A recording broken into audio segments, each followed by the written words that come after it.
Lihat gawat rakan muslimah Di Pegah Lewalhi Lampung, lahan terbuka hijau atau geukeun RTH nyangna di Bandar Lampung kabrat hak legade. RTH di Bandar Lampung jinonyo katinggai per 20 hektar teu atau 2,50% dari total luas kota Bandar Lampung. Di Pegah Lewalhi, masalahnya dampak jih ke kualitas, daya dukung, ngan daya tampung lingkungan udep jet ke hana seimbang le. Gimana tanggapan warga? Jak tak simak wawancara kan? Menurut Anda, sepenting apa ruang terbuka hijau bagi kehidupan? Sangat penting sekali karena kita bisa menghirup udara dengan segar, ya, cuaca terus kemudian tidak panas. Itu kan merupakan paru-paru kota, maka akan banyak sekali manfaat di situ, baik secara ekonomi, edukasi untuk anak-anak. Karena tumbuh-tumbuhan kan menghasilkan oksigen yang memang dibutuhkan untuk semua makhluk hidup yang ada di dunia ini. Walhi Lampung menyebut, akibat pengalihan lahan, ruang terbuka hijau di Bandar Lampung berkurang signifikan. Bagaimana perasaan Anda? Ya, saya merasa sedih ya. Dampaknya itu bisa kemana-mana, bisa banjir saat musim hujan, gitu, dan saat kemarau yang berkepanjangan, gitu, sumber air kita jadi berkurang. Khawatirnya apa?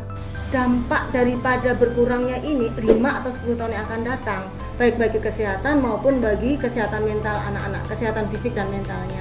Sedih banget ya, karena jadi kayak lingkungan tuh jadi kayak panas banget, nggak ada tempat ngiyup, nggak ada tempat ngadem. Menurut Anda, apa yang menyebabkan ruang terbuka hijau berkurang secara signifikan? Disebabkan karena dibangun tempat-tempat pemukiman, mal-mal, perkantoran, gedung-gedung tinggi, otomatis itu mengurangi ruang terbuka hijau yang ada di sekitar kita. Harusnya lingkungan kita itu hijau, berubah menjadi bangunan-bangunan tinggi, ya, yang akhirnya ya menjadi kerugian buat kita masyarakat. Tentu ditampuk pemerintahannya. Itu bisa terjadi karena mungkin faktor ekonomi atau memang pemerintah itu tidak mempunyai kompetensi tentang dampak-dampak jika RTH itu sendiri tidak disiapkan oleh negara gitu. Irfan Trimursi selaku Ketua Walhi Lampung mengatakan adanya penurunan ruang terbuka hijau, memperlihatkan bagaimana kepedulian pemerintah soal lingkungan. Apakah Anda sepakat?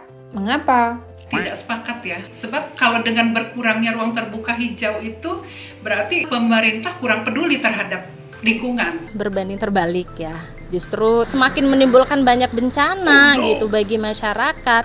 Kurang tahu ya dari mana mereka beliau itu mendefinisikan seperti itu. Begitu menurut saya ya saya sangat tidak setuju dengan pendapat beliau. Menurut Anda, apa yang menyebabkan pemerintah tidak begitu peduli dengan permasalahan lingkungan? Mungkin salah satunya ya, mereka punya kepentingan untuk mengeruk hasil alam sebanyak-banyaknya. Karena adanya kepentingan gitu, jadi bukan masyarakat lagi yang didahulukan, tapi yang punya modal yang didahulukan. Ada kepentingan lah mungkin pemerintah itu ya, tapi ya nggak tahu juga lah. Apa harapan Anda kepada pemerintah? Ada satu, pembangunan kembali, yang kedua penanaman konsep RTH itu terhadap setiap jiwa, baik itu pejabat maupun anak-anak dari usia dini, dari sekolah. Ada anggaran khusus untuk adanya ruang terbuka hijau. Terus penanaman kembali hutan-hutan yang gundul. Pemerintah memperbaiki lagi apa yang rusak, lingkungan kayak tanaman-tanaman ditanam kembali, ada lahan kembali untuk ruang terbuka hijau itu. Munnya lingkungan hanale seimbang, maka pih kehidupan tanyoka pasti terancam. Potensi lebago bencana pih akan makin le. Penyang payah tak pegot teman rakam muslimah, jak tak simak surah ustazah kan? Nyan bet tuan yang like, komen, dan share belebah.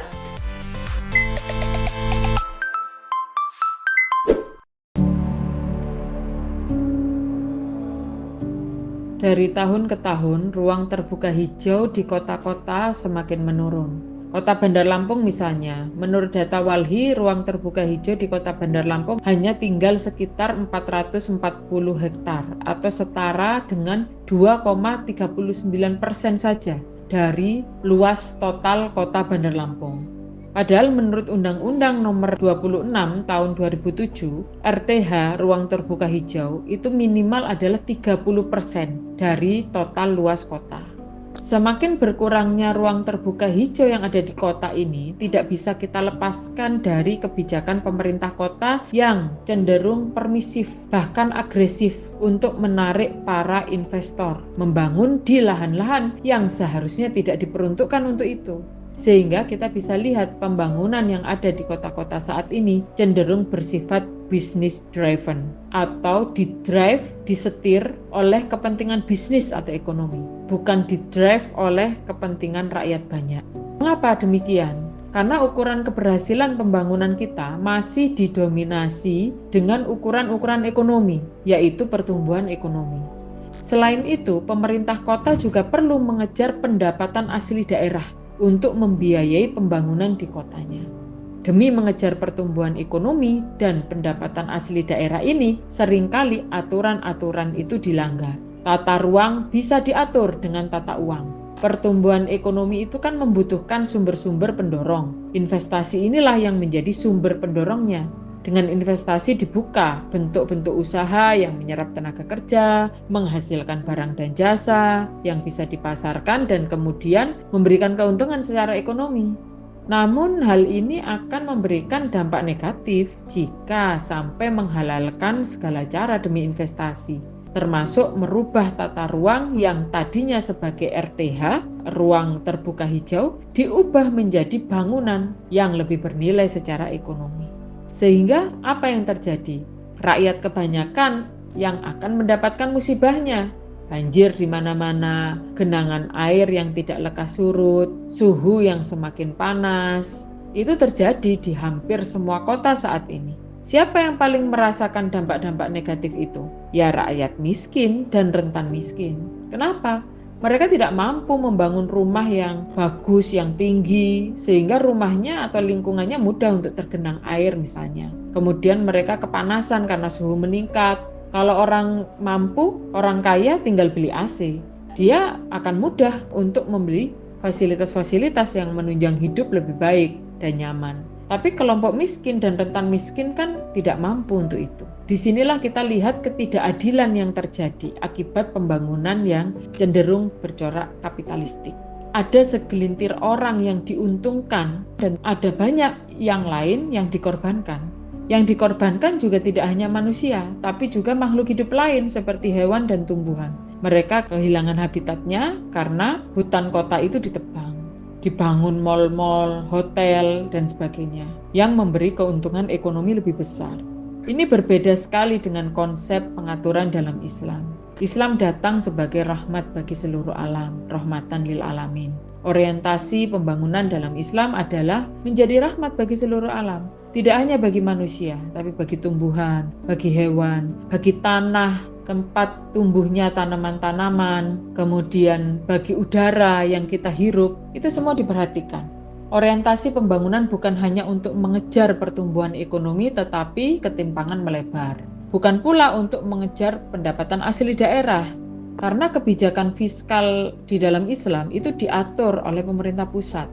Dalam Islam, pemerintah daerah tidak banyak dipusingkan untuk mencari sumber-sumber pendapatan. Karena itu adalah tugas dari pemerintah pusat. Keberhasilan pembangunan juga tidak hanya diukur dari ukuran ekonomi, seperti pertumbuhan ekonomi, tetapi lebih dari itu, bagaimana pembangunan ini memanusiakan manusia, memberikan tempat hidup yang layak bagi semua makhluk hidup. Dan itu semua adalah buah dari diterapkannya aturan-aturan Islam dalam kehidupan. Sehingga ketika misalnya suatu lahan sudah ditetapkan sebagai ruang terbuka hijau, maka tidak boleh kemudian dijadikan bangunan, mal, atau apa demi kepentingan ekonomi. Karena lahan itu sudah ditetapkan untuk kepentingan konservasi. Dan dengan itulah alam kita terjaga keseimbangannya.